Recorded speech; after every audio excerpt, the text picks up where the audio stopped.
Setibanya di kelas, Hana meminta maaf pada Bora karena tadi tidak membukakan pintu mobil. Bora yang kecewa, ia pun memilih untuk tidak menanggapinya.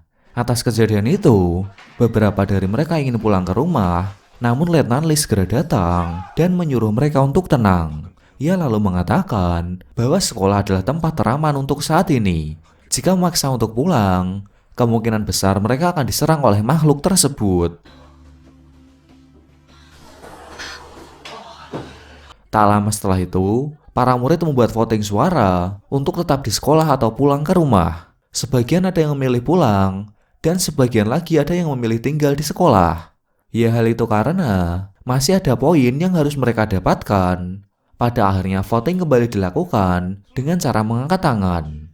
Semua murid kemudian mengangkat tangan pertanda jika mereka ingin pulang, kecuali satu siswa bernama Yongsu.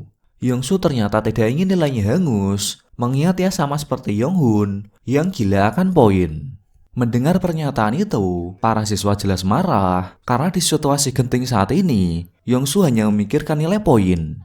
Sunyi kemudian menangis meminta Yongsu untuk voting ulang karena ia ingin bertemu ibunya. Pada akhirnya ia pun setuju, sehingga Yujung menyerahkan kertas berisi tanda tangan semua siswa yang setuju mereka akan pulang. Letnan Lee kemudian mengatakan bahwa orang tua mereka tak ada di rumah karena kini mereka berada di tempat pengungsian. Mengetahui itu semua murid sangat marah karena sebelumnya mereka tak diberitahu sama sekali.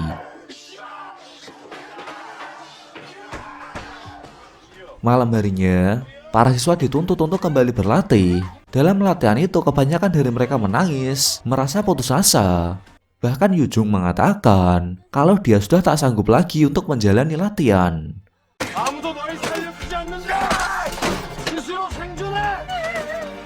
Kemudian Letnan Lee mengingat saat dia pergi ke pangkalan militer. Di sana para tentara mencoba menghabisi makhluk itu dengan berbagai senjata. Namun peluru biasa ternyata tak bisa membunuh makhluk itu, kecuali pelurunya dicampur dengan bahan uranium.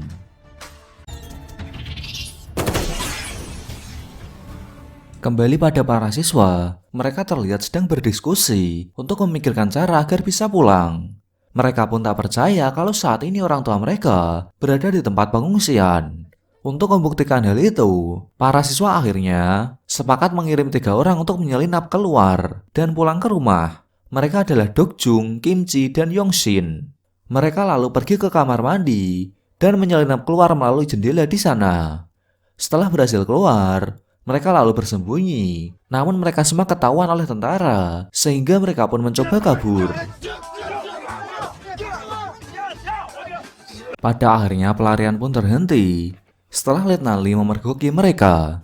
Sebagai hukuman, para siswa akhirnya disuruh pusat di lapangan. Mulai saat ini jika ada yang berani kabur lagi, Letnan Lee tak akan segan-segan untuk menghukum mereka. Peringatan itu jelas membuat para siswa kaget sekaligus ketakutan. Setelah kembali ke barak, para siswa akhirnya memiliki rencana agar bisa kabur. Esok harinya, mereka mulai menyebarkan berita ke kelas lain mengenai kematian Ibu Park dan Yonghun yang dibunuh oleh monster bola. Berita itu langsung tersebar dari mulut ke mulut, sehingga kini semua siswa sudah tahu berita tersebut. Siang harinya, para siswa memaksa keluar dari kelas dan melawan para tentara yang mencoba menghentikan mereka.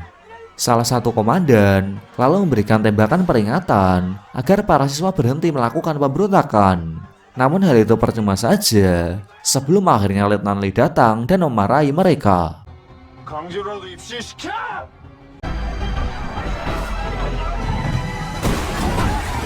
Semua dikejutkan dengan jatuhnya bola raksasa di langit. Tentara dengan sigap membentuk formasi melindungi para siswa dan menyiapkan senjata mereka. Tak hanya satu, melainkan ada beberapa bola yang berjatuhan, sehingga banyak dari mereka yang mati terbunuh.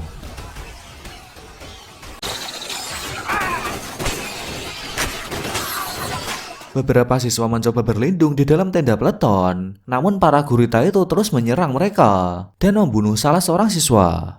Pak Kim yang melihat itu, ia pun terpaksa menembak para monster yang tengah makan tubuh siswa tersebut. Di sisi lain, Esol berusaha menyelamatkan Yongshin yang saat itu tertangkap oleh makhluk tersebut. Dari banyaknya siswa yang ada, cuma satu orang yang membantu tentara, yaitu Nara. Para siswa kemudian masuk ke dalam gedung untuk berlindung. Namun tiba-tiba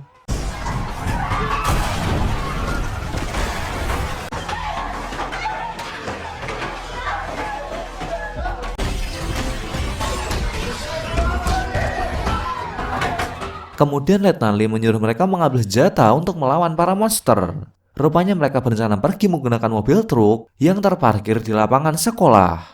Sebelum bergerak, Letnan Lee menyuruh Nara dan Jangsu untuk melindunginya dari belakang. Kemudian mereka pun bergerak maju menghabisi para monster. Para siswa kemudian naik ke dalam truk. Bersama dengan itu sebuah helikopter seketika hancur akibat terbentur oleh bola raksasa. Sunyi yang melihat kekacauan itu, ia pun menjadi beban dan merengek ingin bertemu dengan ibunya. Parahnya, ia malah menolak naik ke dalam truk dan hal itu jelas membuat mereka kesal dan langsung memaksanya untuk naik. Salah seorang siswi bernama Indi langsung terjatuh yang membuat kakinya terkilir. Mau tak mau truk harus terus berjalan meninggalkan Indi dan tiba-tiba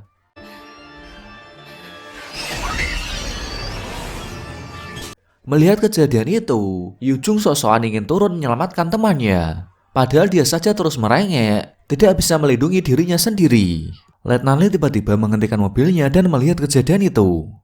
Pak Kim kemudian menyuruhnya untuk cepat pergi, karena jika tidak mereka semua akan mati terbunuh. Pada akhirnya, 2 mobil militer bisa pergi menuju ke pangkalan. Namun saat itu salah satu mobil mengalami kecelakaan setelah diserang oleh salah satu monster. Akibatnya si tentara tewas dan para siswa kemudian menembaki monster tersebut. Setelah membunuh monster itu, mereka baru sadar jika So-hyun ternyata terluka. Sebisa mungkin mereka mencoba menghentikan pendarahannya agar lukanya tidak parah. Setelah diputuskan, akhirnya mereka akan mencari tempat persembunyian yang aman.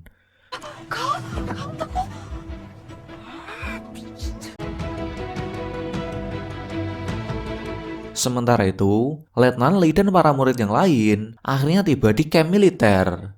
Di sini mereka baru menyadari jika rombongan mobil pertama belum sampai. Yujung yang khawatir lalu meminta Letnan Lee untuk menemukan mereka. Kemudian mereka pun dibawa ke tenda untuk beristirahat. Namun saat itu mereka melihat banyak sekali korban yang telah dibunuh oleh monster bola. Setelah cukup lama menunggu, Letnan Lee kemudian menenangkan mereka dan berjanji akan mencari rombongan mobil pertama.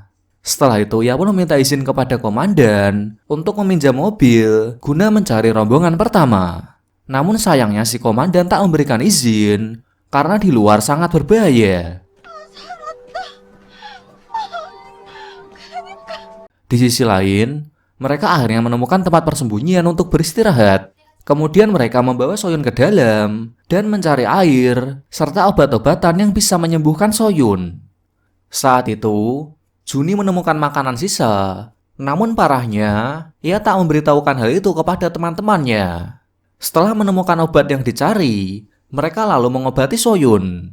Sementara itu, Juni diam-diam pergi keluar untuk makan tanpa memikirkan yang lain. Setelah menghabiskan makanannya, ia pun terkejut melihat monster bola yang langsung mengejarnya.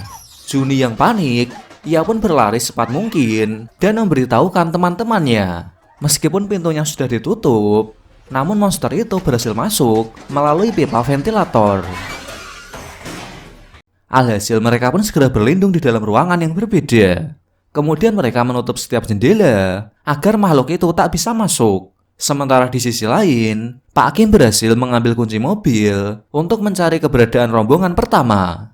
Nah, ternyata Dokjung diam-diam menguping pembicaraan mereka, sehingga ia pun memberitahukan kepada yang lain. Mendengar hal itu, mereka pun lalu bersiap untuk pergi membantu Letnan Lee mencari teman mereka. Di tengah perjalanan, Letnan Lee tiba-tiba mendengar suara di bagian belakang mobil. Saat diperiksa, ia pun terkejut mendapati para murid yang ikut bersamanya. Ia lalu menyuruh mereka untuk kembali ke camp militer. Namun para siswa menolak, sehingga Letnan Lee terpaksa mengajak mereka. Sementara itu, mereka akhirnya sadar jika makhluk tersebut hanya akan bereaksi setelah mendengar suara. Malam harinya, para siswa sepakat untuk segera pergi dari tempat itu, mengingat saat ini kondisi So-hyun sangatlah parah. Di sini Kim Ji mengetahui bahwa di tempat ini ada sebuah mobil yang bisa mereka gunakan. Namun masalahnya, ia harus berhati-hati karena makhluk itu masih ada. Kim Ji lalu pergi keluar dan memberitahu keadaan Soyun saat ini.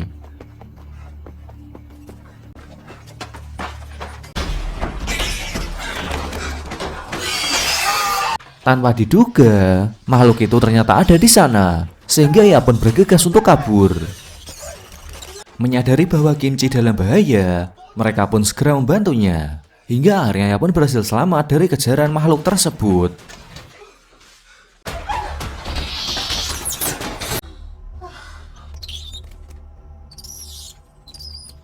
Tak lama setelah itu, mereka kemudian menyalakan sebuah film agar si monster mengira bahwa mereka masih berada di dalam. Setelah film itu dinyalakan, mereka pun perlahan keluar. Awalnya semua berjalan dengan lancar, namun film yang mereka putar tiba-tiba berhenti, sehingga si monster menyadari dan keluar melalui ventilator. Mereka yang panik kemudian lari ke dalam gudang dan langsung menaiki mobil. Hirak yang awalnya akan mengemudi, ia pun tersadar jika mobil itu manual, yang ternyata ia tak bisa mengendarai mobil tersebut. Kini situasi semakin menegangkan setelah monster itu mencoba masuk melalui atap. Pada akhirnya mereka pun sepakat untuk memilih salah satu dari mereka guna memancing si monster, karena itu merupakan satu-satunya cara agar mereka bisa keluar. Satu persatu dari mereka kemudian mengambil kayu kecil untuk melihat siapa yang mendapatkan kayu paling pendek. Jika salah satu dari mereka mendapatkannya, maka orang itulah yang akan memancing makhluk tersebut. Setelahnya mereka pun segera menunjukkan kayu tersebut, kecuali Hirak yang ragu menunjukkannya. Menyadari jika Hirak mendapatkan kayu pendek, Jangsu akhirnya mengorbankan diri, sehingga ia pun menggantikan Hirak untuk memancing makhluk tersebut. Di sisi lain, Letnan Lee dan rombongannya dibuat kaget melihat banyaknya mayat-mayat yang tergeletak di jalanan. Singkat cerita, mereka akhirnya menemukan mobil rombongan pertama. Di sana mereka pun melihat tanda panah yang sebelumnya dibuat oleh rombongan pertama. Namun saat sedang memeriksa mobil itu, tiba-tiba mereka diserang oleh beberapa monster. Karena sekarang para siswa membantu Letnan Lee, akhirnya monster itu pun berhasil dihabisi.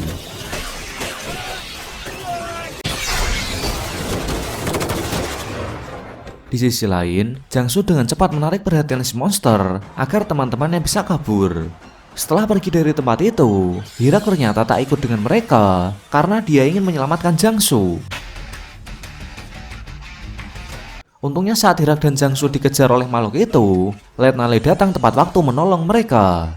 Singkatnya, setelah menyelamatkan semua siswa, mereka akhirnya tiba di camp militer. Di sana mereka pun disambut oleh Pak Kim dan Yongsu yang sudah menyiapkan tempat istirahat untuk mereka.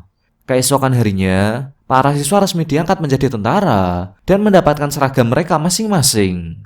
Di waktu yang sama, para tentara terlihat tengah mengadakan rapat untuk membahas mengenai 20% bola yang berhasil mereka basmi, serta 50% tentara yang gugur dalam pertempuran yang terjadi.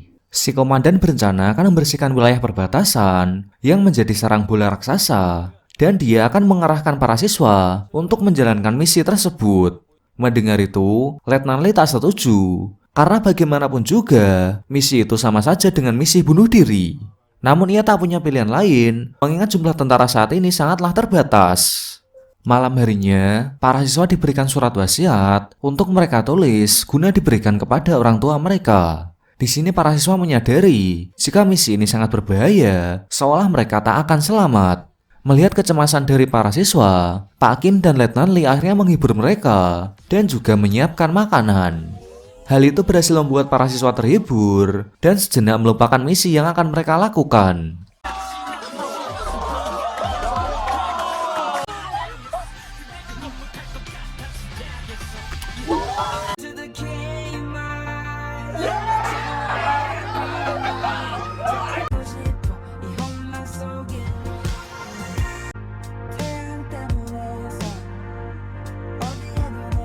Keesokan harinya sebelum berangkat memulai misi, masing-masing regu diberikan alat pendeteksi bola yang bisa mereka gunakan. Di sini Letnan Lee meminta mereka untuk tetap fokus dan tidak hanya berpaku pada alat pendeteksi tersebut.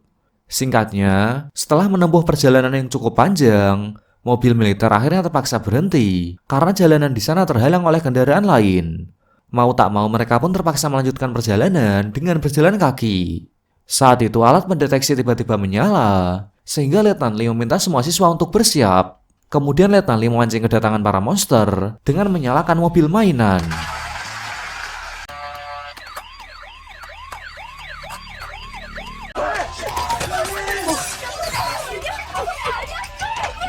Mendengar suara itu, para monster akhirnya berdatangan menghampiri mereka.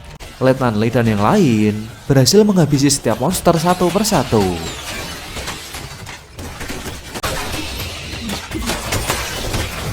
Letnan Lee kemudian membagi mereka menjadi beberapa kelompok untuk mencari keberadaan makhluk tersebut. Dengan cepat mereka pun memeriksa setiap rumah untuk memastikan setiap monster berhasil dibunuh.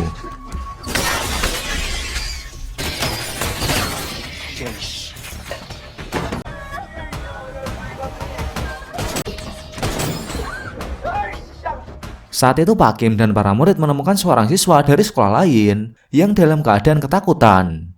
Nah, ternyata bukan hanya mereka. Kelompok lain juga menemukan 2 orang yang terluka. Pada akhirnya Letnan Lee mengajak semua siswa untuk beristirahat di sebuah penampungan yang sudah terbengkalai. Letnan Lee kemudian bertanya ke mereka apa yang sebenarnya terjadi. Ketika siswa itu mengatakan kalau mereka ditinggalkan oleh para tentara yang memimpin mereka. Salah satu anak bernama Yunso, dia mengatakan bahwa orang dewasa sengaja memanfaatkan mereka dengan pergi menyelamatkan diri sendiri. Karena mentalnya tak kuat, ia pun malah berniat untuk bundir. Yujung yang melihat itu berusaha menenangkan Yunso. Namun saat Letnan Lee datang, ia malah menodongkan senjata ke arahnya. Letnan Lee yang berusaha menenangkan Yunso, ia pun langsung ditembak oleh bocah ini, sehingga Pak Kim yang berusaha menolongnya malah tertembak. Meskipun perbuatannya itu tak dibenarkan, namun bocah ini mengatakan kalau dia tak bersalah. Beruntung Pak Kim segera mendapatkan penanganan yang tepat sehingga nyawanya bisa selamat.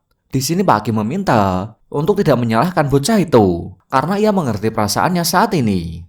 Saat Nara dan Kim Ji sedang berjaga di atap gedung, mereka melihat bola raksasa yang seolah sedang bertukar informasi dengan para monster yang ada di bawahnya. Dengan cepat mereka pun memberitahukan hal itu kepada Letnan Lee.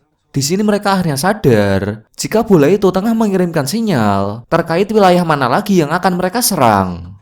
Bola raksasa seolah menyuruh para monster untuk menyerang semua tempat yang dihuni oleh manusia. Karena tak jauh dari sana terdapat penampungan masyarakat dan mereka pun berpikir bahwa monster itu akan menuju ke tempat tersebut.